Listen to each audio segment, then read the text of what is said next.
मेरे प्यारे छात्रों, आज मैं आपसे बात करूंगा इंटेलिजेंस की टाइप्स और कैरेक्टरिस्टिक्स की। बुद्धि के कितने प्रकार हैं और बुद्धि की विशेषताएं क्या हैं। पिछले वीडियो में मैंने आपसे बात की थी बुद्धि की परिभाषाओं पर। तो बुद्धि की परिभाषाओं को समझने के बाद अब इनके प्रकारों को जान लेते हैं कि बुद्धि कितने प्रकार की होती है। तो थॉर्नडाइक के अनुसार बुद्धि 3 प्रकार की होती है। सबसे पहली एब्स्ट्रैक्ट इंटेलिजेंस। इसका अर्थ हुआ अमूर्त। अमूर्त का अर्थ है जो सामने नहीं दिख रहा है। अमूर्त चिंतन की योग्यता अमूर्त बुद्धि से आती है। अगर हम एक लेमैन से बात करें बुद्धि के विषय में, जो मनोवैज्ञानिक नहीं है, मनोविज्ञान को जिसने नहीं पढ़ा है, तो बुद्धि को वो कहेगा कि बुद्धि कोई ऐसी शक्ति है जिससे हम अपना काम करते हैं, और बुद्धि के प्रकार कितने हैं इस विषय में वो कुछ नहीं बता पाएगा। लेकिन जब मनोवैज्ञानिक इसका चिंतन करता है, इसका प्रयोग करता है, तो गहराई तक जाता है। तो थॉर्नडाइक महोदय ने इसका गहराई से अध्ययन किया और ये पाया कि जो भी हम अमूर्त चिंतन करते हैं वो अमूर्त चिंतन हमारा अब्स्ट्रैक्ट इंटेलिजेंस की वजह से होता है। अगर हम मान लेते हैं कि ये बुद्धि है, तो इसके भीतर 3 खंड हैं।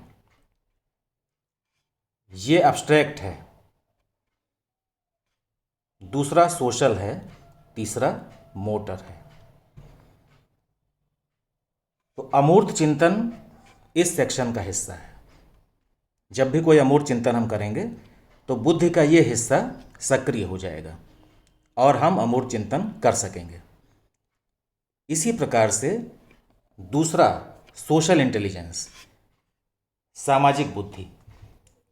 तो इस बुद्धि द्वारा व्यक्ति समाज में समायोजन करता है, विभिन्न व्यवसायों में सफलता प्राप्त करता है, क्योंकि मनुष्य एक सामाजिक प्राणी है और समाज में रहने पर उसे किस प्रकार का व्यवहार करना है, समाज में अपना स्थान बनाना है, समाज में सहयोग की भावना रखना है, समाज के सदस्यों में भाईचारा स्थापित करना है।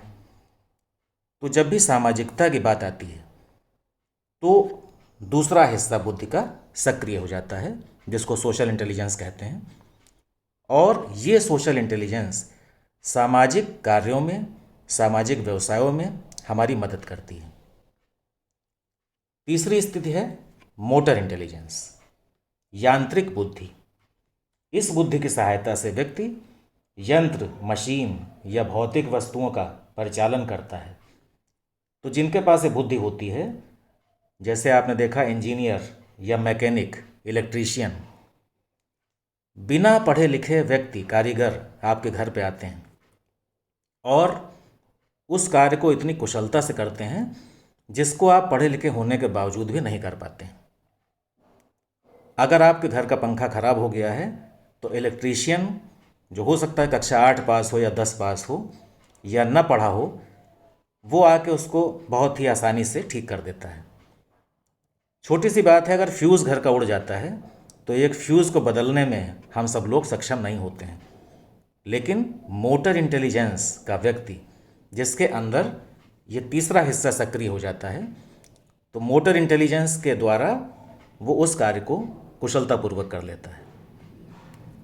अब प्रश्न उठता है कि क्या एब्स्ट्रैक्ट, सोशल, मोटर, तीनों प्रकार की इंटेलिजेंस बराबर भाग में व्यक्ति में होती हैं या इनका परसेंटेज कुछ अलग अलग होता है। इस चित्र में मैंने तीनों को बराबर दर्शाया है, सिर्फ आपको समझाने के लिए। लेकिन हो सकता है कोई दूसरा व्यक्ति है, उस व्यक्ति के भीतर ये स्थिति दूसरी हो। यहाँ पर एब्स्ट्रैक्ट, सोशल और मोटर इंटेलिजेंस की स्थिति ऐसी भी हो सकती है कि जो सबसे छोटा हिस्सा है, ये सबसे छोटा हिस्सा मोटर इंटेलिजेंस का हो सकता है, सबसे बड़ा हिस्सा एब्स्ट्रैक्ट इंटेलिजेंस का हो सकता है, और दूसरे नंबर का हिस्सा सोशल इंटेलिजेंस का हो सकता है। इसी प्रकार से अगर हम तीसरे व्यक्ति की बात करें तो वहाँ पर भी कुछ अलग अलग रेशियो प्राप्त हो सकते हैं। तो ये आवश्यक नहीं है कि तीनों प्रकार की इंटेलिजेंस समान मात्रा में व्यक्ति में मौजूद हों। कोई विशेष इंटेलिजेंस ज़्यादा हो सकती है, लेकिन ये माना जाता है कि तीनों प्रकार की बुद्धि व्यक्ति में होती हैं। उनका परसेंटेज अलग अलग हो सकता है। जिसमें एब्स्ट्रैक्ट इंटेलिजेंस ज़्यादा है वो दार्शनिक, चिंतक, गणितज्ञ बन सकता है। जिसमें सोशल इंटेलिजेंस ज़्यादा है वो राजनीतिज्ञ बन सकता है, समाज सुधारक बन सकता है। जिसमें मोटर इंटेलिजेंस ज़्यादा है वो इंजीनियर बन सकता है, कुशल कारीगर बन सकता है। कहने का आशय यह है कि थॉर्नडाइक महोदय का जो ये क्लासिफिकेशन है इंटेलिजेंस का, इसमें 3 प्रकार की बुद्धि उन्होंने पाई और तीनों बुद्धि का हिसाब से व्यक्ति अपने अपने क्षेत्र में सफलता प्राप्त करता है। अब आगे हम देखते हैं गैरेट के अनुसार, अकॉर्डिंग टू गैरेट। वो थॉर्नडाइक की बात थी, ये गैरेट की है। गैरेट का कहना है कि 3 प्रकार की बुद्धि हैं। पहली कॉन्क्रीट है, जिसको मूर्त बुद्धि बोलते हैं। इस बुद्धि को गामक या यांत्रिक बुद्धि भी कहा जाता है। जो मोटर इंटेलिजेंस थॉर्नडाइक कह रहे थे उसको गैरेट ने कॉन्क्रीट इंटेलिजेंस कहा है। नाम का फर्क है, लेकिन इस बुद्धि का कार्य वही है कि यंत्र और मशीन से संबंधित है। जिस व्यक्ति में यह बुद्धि होगी वो यंत्रों मशीनों के कार्य में विशेष रुचि लेगा और अच्छा कारीगर, मैकेनिक, इंजीनियर, इंडस्ट्रियलिस्ट बनेगा। दूसरा प्रकार एब्स्ट्रैक्ट है, जो कि थॉर्नडाइक ने भी बताया था कि अमूर्त बुद्धि, जिस व्यक्ति में यह बुद्धि होगी वो ज्ञान का अर्जन करने में विशेष रुचि लेगा और अच्छा दार्शनिक, शिक्षक, साहित्यकार, वैज्ञानिक बनेगा। तीसरा प्रकार सोशल इंटेलिजेंस, जो थॉर्नडाइक ने भी कहा था, सामाजिक बुद्धि, कि सामाजिक कार्यों में भी रुचि लेगा, अच्छा राजनेता और समाज सुधारक बनेगा। तो अगर थॉर्नडाइक और गैरेट दोनों की हम बात करें तो एक जैसी बात दोनों ने की है कि कॉन्क्रीट, एब्स्ट्रैक्ट, सोशल और एब्स्ट्रैक्ट, सोशल, मोटर। तो तीनों प्रकार की बुद्धियाँ व्यक्ति में पाई जाती हैं। जैसा कि मैंने पहले बताया कि इन बुद्धि का परसेंटेज अलग अलग हो सकता है। अब बात करेंगे इमोशनल इंटेलिजेंस की। इमोशनल इंटेलिजेंस क्या है? संवेगात्मक बुद्धि क्या है? प्रसिद्ध अमेरिकन मनोवैज्ञानिक डेनियल गोलमैन ने 1995 में संवेगात्मक बुद्धि सिद्धांत का प्रतिपादन किया था।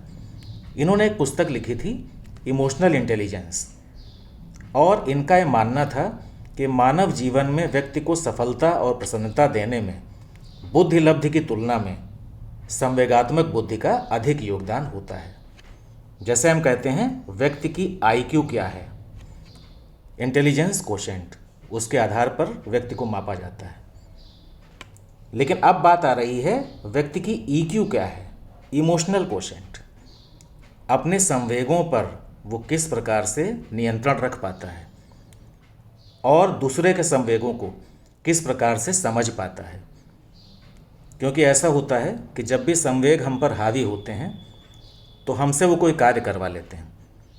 जैसे कई बार क्रोध में आप भला बुरा कह देते हैं, बाद में आप पछताते हैं कि मुझसे कौन सी गलती हो गई, लेकिन इमोशनल स्टेट होने के कारण आप वो कार्य कर गए।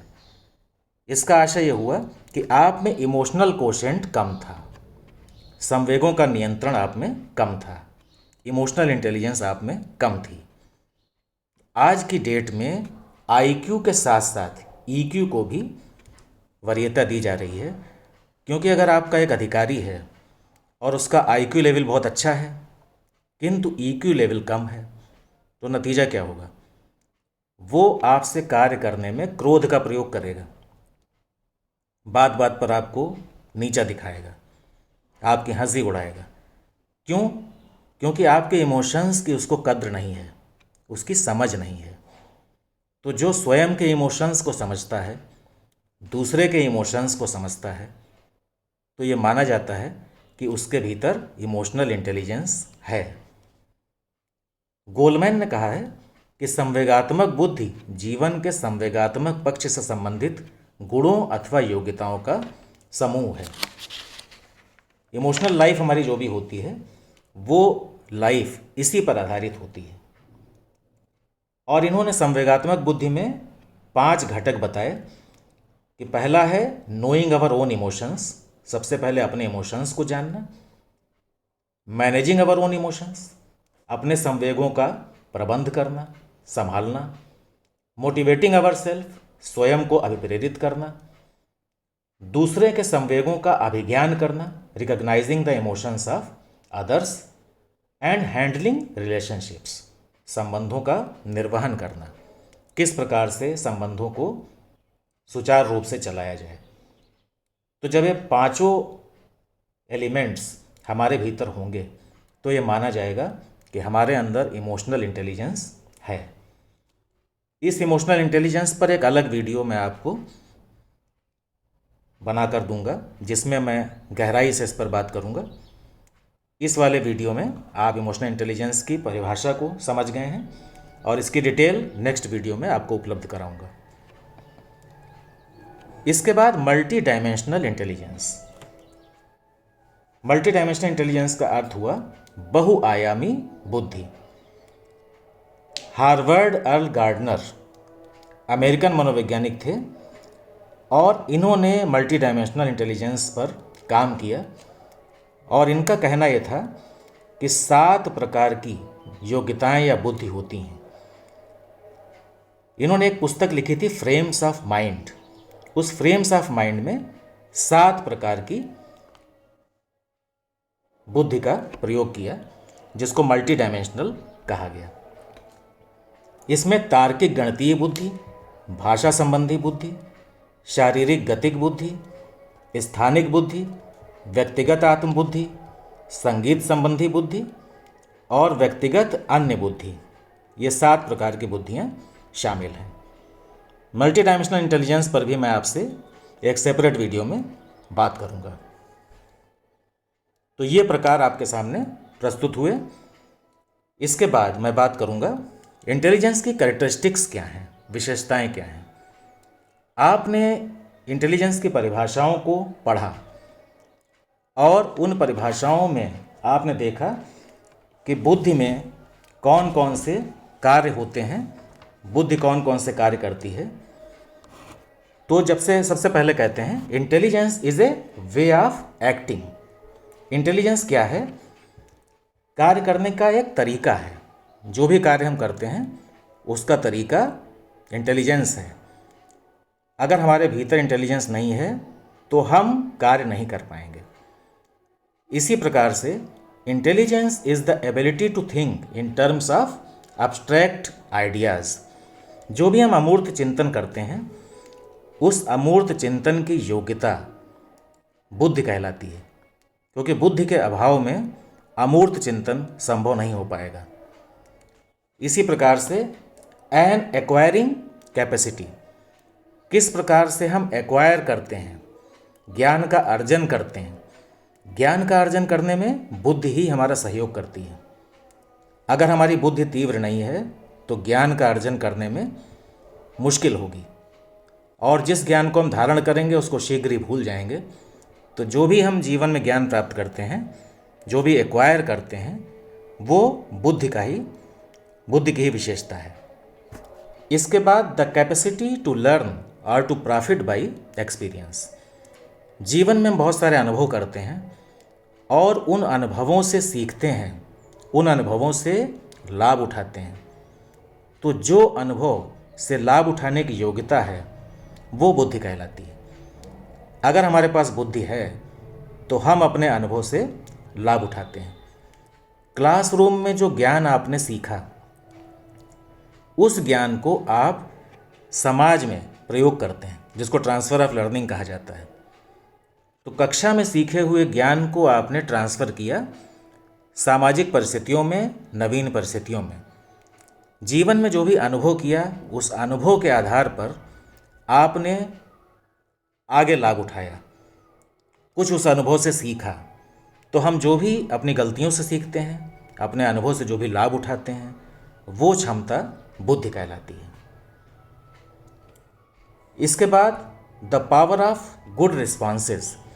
बुद्धि का अर्थ है कि जो हमारे ऊपर स्टिमुलस कार्य कर रहा है, हम एक प्राणी हैं, हमारे ऊपर एक स्टिमुलस कार्य कर रहा है और उसके अगेंस्ट हमें रिस्पॉन्स देना है।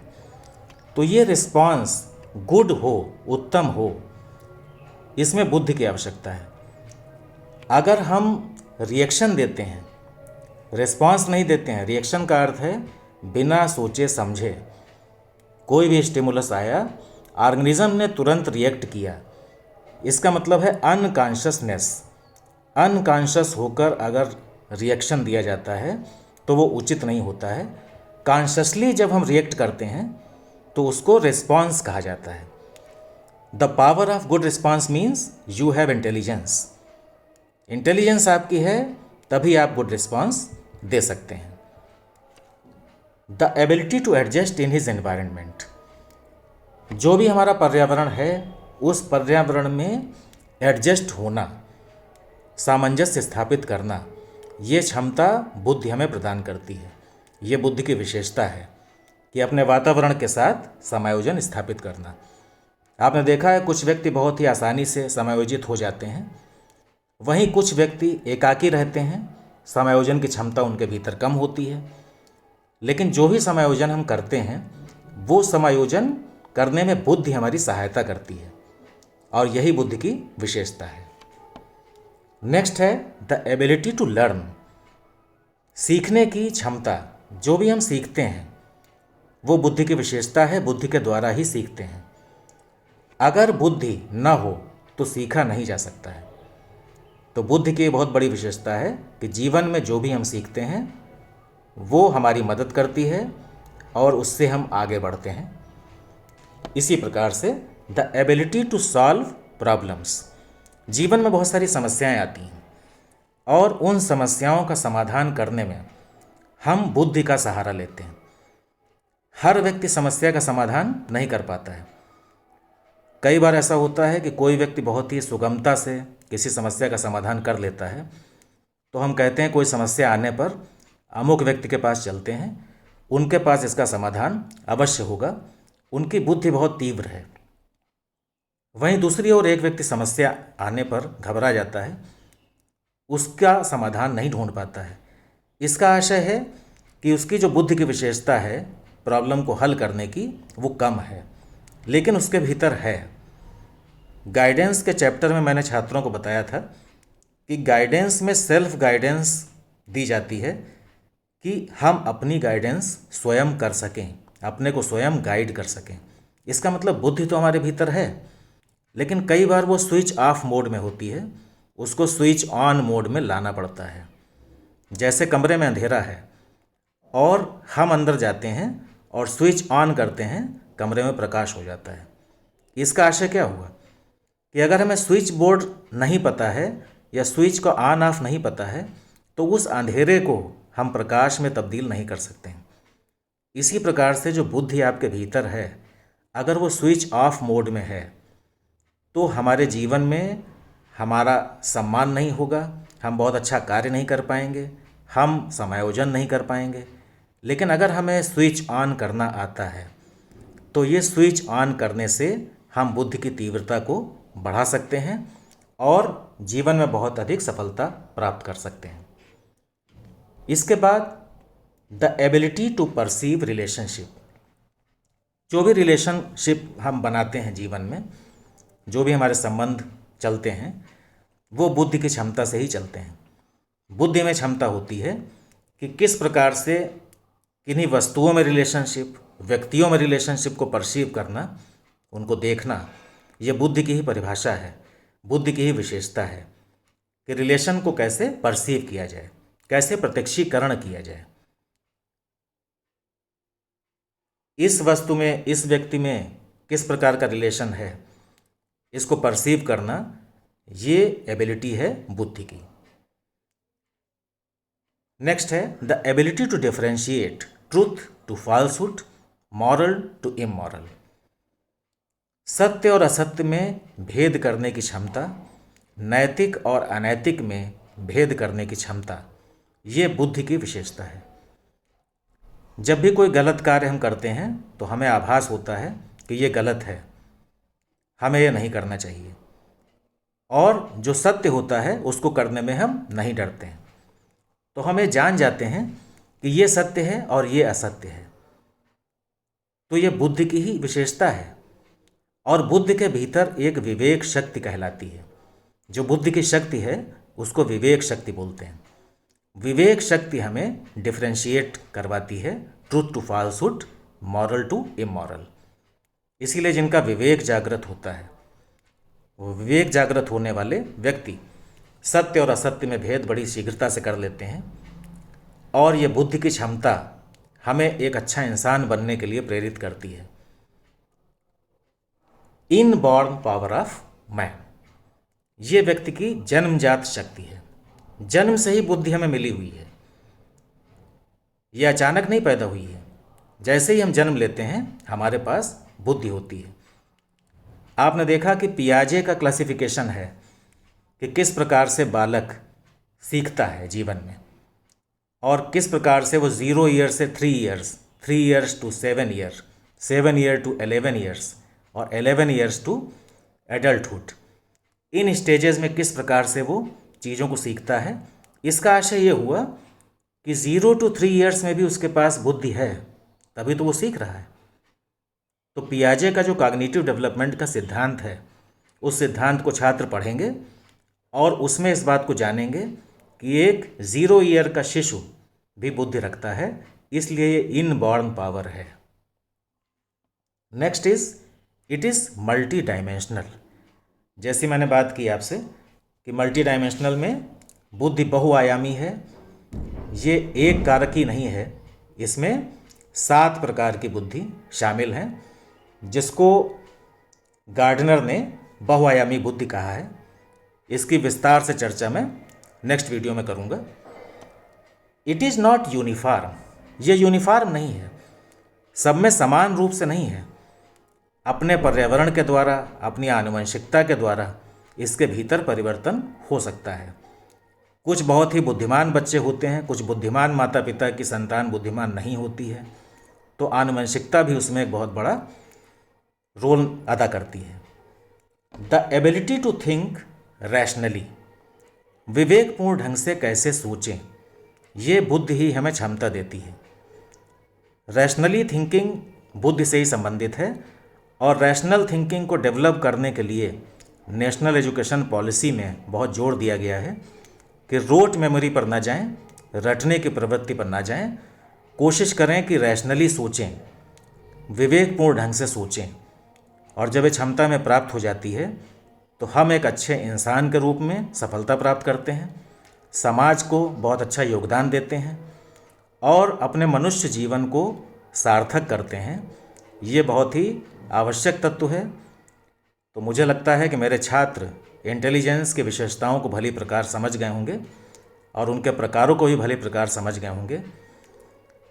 मैंने टेक्स्ट के रूप में डिस्क्रिप्शन बॉक्स में डिटेल डाल दी है, उसको छात्र पढ़ लेंगे, एग्जामिनेशन में उसके आधार पर उत्तर लिखेंगे, अपने असाइनमेंट बनाने में उसका प्रयोग करेंगे और अच्छे अंक प्राप्त करेंगे।